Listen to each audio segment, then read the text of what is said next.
The Supreme Court of India has now taken strong objection to the NIA, the National Investigation Agency probe, in the so-called Kerala Love Jihad case involving a Hindu girl, Akila Ashokan or Hadia from Kerala. The Supreme Court has now observed that the marriage has to be kept separate from a criminal activity. Again, here's what the Supreme Court is now telling the NIA, saying that Hadia, and only Hadia, has the right to decide on her choices, saying that they cannot question her choices and that a major woman cannot be forced to live with her parents, and only she has the right to decide. We expect the NIA to file a report, and we expect the court to permit the girl to continue her studies. The High Court has correctly given the judgment. The High Court has said that the marriage is only a device to get the case out of the jurisdiction of the High Court. There is no politicization at all. All right, let's go straight to our correspondents. We have Karthikeya Sharma joining us live from the international newsroom, but let's go to Jessica Taneja first, standing by with the very latest. Jessica, you've been covering the courts all year long, and certainly this is not the first time the Supreme Court of India has made perhaps an interesting decision. I'm going to use that word very carefully. Interesting choice. In terms of this story, the Kerala Love Jihad case, what exactly is the latest that you're picking up from your court sources? Well, Archid, yes, this is not the first time the top court has spoken against what the NIA has been doing or investigating. And even earlier, Chief Justice of India Deepak Mishra had said that the NIA needs to look into the other aspects and not particularly the marriage. And he's reinstated that today. He said the NIA cannot investigate into it can investigate rather into all other aspects if it alleges some foul play, but not marriage. In fact, he's further gone on to say that they cannot go into the marriage whether the person she married is good or bad human being. It's up to her discretion. She's 24. She's an adult. She can make decisions for herself. So there have been strong objections, particularly when it comes to even how the Kerala High Court had annulled her marriage, on what was the habeas corpus petition, in fact, that allowed her. So that is also being examined at this point in time, Archid.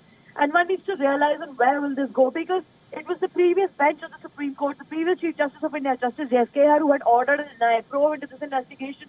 So there are a lot of contradictions between the benches on what kind of decisions and what kind of observations they make. And it sets a precedent of marriage laws in India on how people see the holy matrimony. So there are a lot of questions raised around it. But today, the Supreme Court has made it clear that it will not question a 24-year-old adult woman as to what her choices are, whether she's marrying a good human being or a bad human being. What are her life choices? Simply, the court does not care. And they've also raised objections to the NIA, the National Investigation Agency, who was also looking into that particular aspect, and said that this is not something they should be looking into. They can look into if there is any alleged, terrorist involvement or terror groups involvement, but they cannot question a woman about her choices, who she married and why she married a Muslim. Jessica Taneja standing by there. Let's also go to our political editor. We have Karthikeya Sharma standing by in the international desk at the newsroom. Karthikeya, when it comes to this, the court saying they can't really question the legitimacy when it comes to dealing with marriage, and a major woman cannot be forced to be living with her parents. The court really has no place in that. What can we infer from this decision? I think two things are, point blank when it comes to the court. One, the whole issue of love jihad has been politicized. First of all, there is an issue with the word love jihad. It stems from the fact that a particular minority community is trying to proselytize women from the majority community so that their demography increases. I think there is more of politics and more of propaganda rather than looking into what's happening in terms of social mobility in this country. In past 20 years, India has seen inter-caste marriages, inter-religion marriages. People marry outside. People are marrying into foreign countries, and people, expats, they come and marry back here. So, it's an evolving society. But issue is that the communitarian perspective of nation, communitarian perspective of communities, and communitarian perspective of politics is creating violence at an individual level, whereby motive of every individual gets questioned. Yes, if it's an issue, related to an organization, India has multiple investigative agencies to look into this issue. But for a conversion to take place, and that too, please understand that right right to propagate one's own religion is guaranteed under Indian constitution. It's not as if something illegal has been done. Yes, conversion creates a lot of social and political problems, but it's not an unconstitutional thing. Conversions are allowed. And even where you have the so-called anti-conversion laws, it doesn't mean that they can bar conversion. It means that the conversions have to be certified by the DM. And the district authorities will take it to the census. So it's a very complex political issue. And I think to take it down to a level of individual would have had unseen consequences. It would have consequences in terms of privacy. It would have consequences in terms of individual right and liberty. It would have consequences in terms of the Article 25A of Indian Constitution. It would have consequences in terms of the right of people to practice and change their own religion.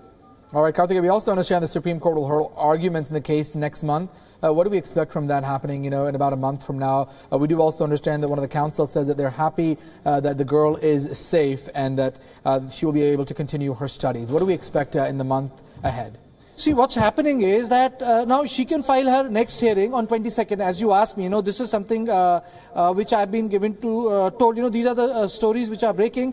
And Hadia is made a party to the proceeding as a respondent as per the request. So what's happening is that Hadia can actually take up this case. And it is about Hadia's individual rights. So the issue of personal choice got converted into an honor of a community. You see, it has very striking resemblance to the Padmavat debate or the Padmavat controversy in India. People have made a film into a community's right. Rather than see it from the perspective of gender or the perspective of cultural freedom, it became a matter of right. It's not as if films are not banned. It's not as if any liberty is absolute. But what is happening is that in terms of individual expressions, community position is becoming dominant, and every individual must be cautious against it, because what it does, it infringes on your fundamental right. And Constitution recognizes community but invests rights in an individual, not community. All right, Karthika, thank you for those updates. Let me go quickly to Jessica as well. Jessica, in terms of what we can expect, where do we see the precedent that this sort of sets by the Supreme Court?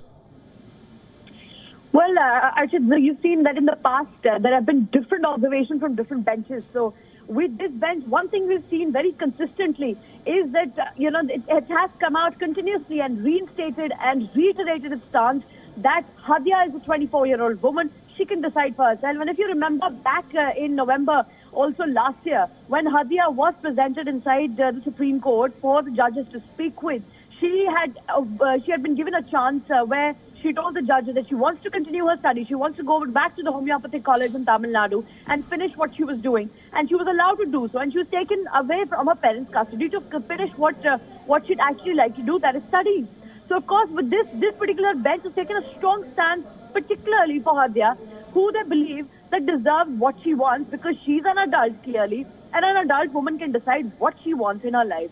So we've seen this consistently, these consistent sort of observations which have come out from this particular bench of the Supreme Court, which is, of course, including the Chief Justice of India as well. So this, in fact, raises no doubts about what the Supreme Court wants to do here. So one will have to wait and see whether they go into the habeas corpus petition, which had annulled Hadia's marriage in the Kerala High Court. So that remains to be seen, Archit. All right, Jessica Taneja getting us the very latest there with regards to the Love Jihad case. Jessica and Karthika, we appreciate those updates and insights. We'll keep you posted on more developments as they come in.